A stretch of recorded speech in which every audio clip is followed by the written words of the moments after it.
2020년 5월 1일 농업농촌공익직불제가 시행됩니다. 여러분들의 궁금증을 풀어드리도록 공익직불제의 이모저모를 속속들이 알려드리겠습니다.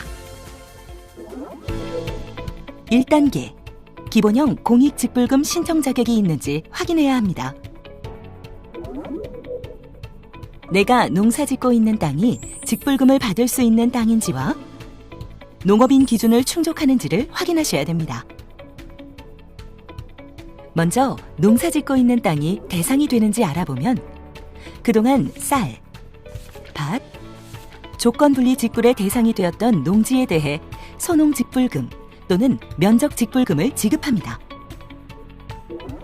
다만 2017년에서 2019년까지 3년 중 1회 이상 직불금을 정당하게 지급받은 실적이 있는 농지 등으로 제한됩니다. 다음으로 직불금을 받을 수 있는 농업인에 대해 알아볼까요? 우선 과거 2016년부터 2019년 사이에 쌀, 밭, 조건분리 직불금을 1회 이상 받았던 농업인이 해당됩니다. 신규 농업인이라면 후계 농업인, 전업농업인 또는 전업농 육성 대상자로 선정된 경우 또는 직불금 신청 직전 3년 중 1년 이상 기본 직불금 지급 대상 농지에서 0.1헥타르 이상 경작하였거나 연간 농산물 판매액이 120만 원 이상인 경우에 직불금 신청이 가능합니다. 다만 농촌의 지역에 살고 계신 분은 동일 시, 군, 구에 있는 농지 1헥타르 이상을 경작하거나 연간 900만 원 이상 농산물 판매 등 농업을 주업으로 하고 있음을 증명하여야 합니다. 기존 직불금 수령자뿐만 아니라 요건만 충족하면 신규 농업인도 직불금 신청이 가능하군요. 그렇습니다. 하지만 직불금 대상 농지와 농업인 요건을 충족하더라도 농업의 종합소득이 3,700만 원 이상인 경우 지급 대상 농지 등에서 농업에 이용하는 면적이 0.1헥타르 미만인 경우에는 직불금을 지급하지 않습니다. 여기까지는 그 전과 큰 차이가 없군요. 그렇습니다. 다만 정당한 사유 없이 이전보다 직불금 신청 면적이 감소한 경우에는 직불금을 지급하지 않는 요건이 추가되었습니다. 다만 매매, 증여, 상속 또는 임대차 계약 종료 등의 사유로 정당한 감소임을 증명할 경우에는 지급이 가능합니다. 이렇게 대상 농지와 대상 농업인의 요건을 모두 충족하셨다면 소농직불금 또는 면적직불금을 신청할 수 있는데요. 2단계, 소농직불금을 받을 수 있는지 확인해야 합니다. 여기서 소농직불금은 소규모 농가 직불금을 줄인 표현입니다. 소농직불금은 농가를 대상으로 면적에 관계없이 연 120만 원을 지급합니다.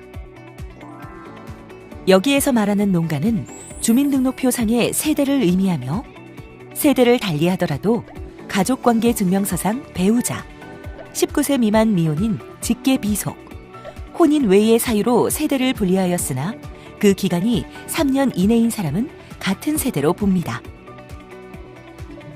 예를 들면 직장, 자녀 학업 등으로 세대 분리된 배우자, 학교 진학 등으로 세대 분리된 미혼의 19세 미만 자녀, 혼인 외 사유로 2년 전 세대 분리한 자녀 등은 같은 세대원으로 봅니다. 이렇게 범위가 정해진 농가는 총 7가지 세부 요건을 모두 충족해야 소농직불금을 받을 수 있는데요. 그 조건들을 하나하나 살펴보겠습니다.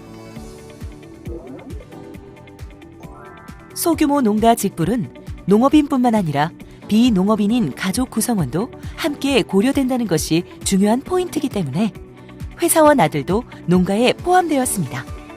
다만 여기서 말하는 농업인은 기본 직불금 지급 대상자를 말합니다. 소농직불금의 첫 번째 조건은 농가 내 모든 농업인의 직불금 신청 면적의 합이 0.5헥타르 이하여야 합니다. 둘째, 농간의 농업인과 비농업인 전체 구성원의 모든 소유 농지 면적의 합이 1.55헥타르 미만이어야 합니다. 셋째, 농간의 모든 농업인 각각이 등록 신청 연도 직전까지 계속해서 3년 이상 농사를 지어야 합니다. 넷째, 농간의 모든 농업인 각각이 등록 신청 연도 직전까지 계속해서 3년 이상 농촌 지역에 거주하여야 합니다. 다섯째, 농간의 모든 농업인 각각의 농업의 소득이 2천만 원 미만이어야 합니다. 여섯째, 농간의 농업인뿐만 아니라 비농업인까지 포함한 전체 구성원의 농업의 소득의 합이 4,500만 원 미만이어야 합니다. 마지막으로 농간의 모든 농업인 각각의 축산업 소득이 5,600만 원 미만이고 시설 재배업 소득이 3,800만 원 미만이어야 합니다. 7가지 요건을 모두 충족하셨다면 소농직불금 대상으로 인정합니다. 0.5헥타르 이하의 농지를 경작하시더라도 나머지 6개의 요건 중 하나라도 충족하지 못하면 소농직불금을 받을 수 없습니다. 대신 신청 면적에 대한 면적직불금을 받으시면 됩니다. 3단계로 소농직불금 지급 대상이 아니라면 면적직불금을 받으시면 됩니다. 그럼 면적직불금을 받으러 가볼까요? 면적직불금은 소농직불금과 달리 농업인을 대상으로 신청 면적에 따라 지급합니다. 면적직불금의 지급 단가는 농지 면적이 커질수록 면적 구간별 지급 단가가 낮아지게 됩니다. 내가 받을 직불금이 정말 궁금합니다. 네, 우선 공익직불제 지급 단가부터 설명드리겠습니다. 세로축을 보시면 농지의 형태에 따라 구분됩니다. 즉, 지능지역 논밭, 비지능지역 논, 비지능지역 밭으로 구분되고 이 순서대로 단가가 낮아집니다. 다음으로 가로축을 보면 면적을 기준으로 구간을 나눴습니다. 첫 번째 구간은 2헥타르 이하, 두 번째 구간은 2헥타르 초과 6헥타르 이하, 마지막 구간은 6헥타르 초과 30헥타르 이하입니다. 여기서 30헥타르를 초과하는 경우 2019년도에 직불금을 받은 면적에 한해 인정을 해줍니다. 그럼 직불금을 계산해 볼까요? 첫째, 김회색 씨는 지능지역론 1헥타르를 경작하고 있습니다.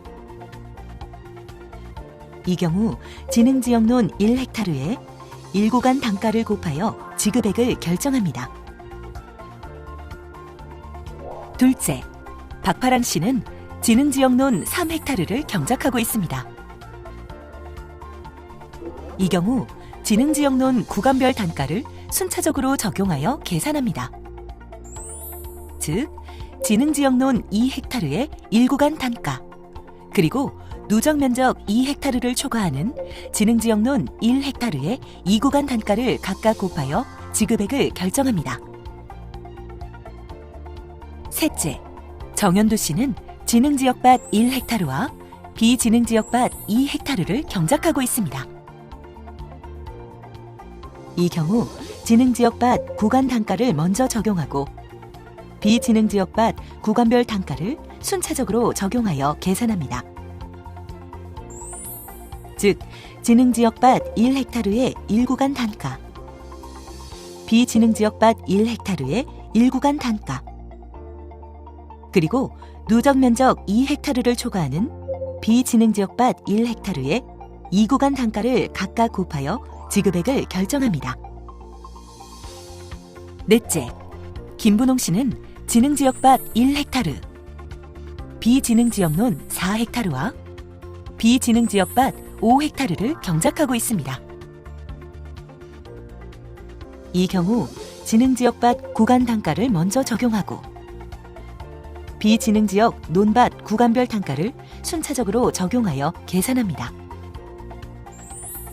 즉, 지능지역밭 1헥타르의 1구간 단가, 비지능지역 논 1헥타르의 1구간 단가, 그리고 누적면적 2헥타르를 초과하는 비지능지역 논 3헥타르의 2구간 단가, 비지능지역밭 1헥타르의 2구간 단가, 마지막으로 누적면적 6헥타르를 초과하는 비지능지역밭 4헥타르의 3구간 단가를 각각 곱하여 지급액을 결정합니다.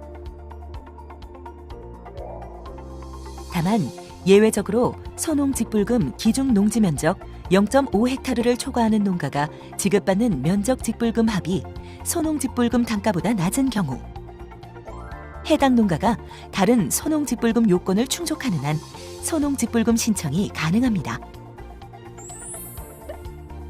그건 그런데 계산이 너무 복잡하네요. 직불금 계산기 등을 통해 손쉽게 내가 받을 직불금을 계산해 볼 수 있도록 시스템을 구축할 예정이니 걱정하지 않으셔도 됩니다. 혹시 더 궁금한 사항이 있다면 화면의 문의처로 연락 주시면 상세히 안내해 드리겠습니다.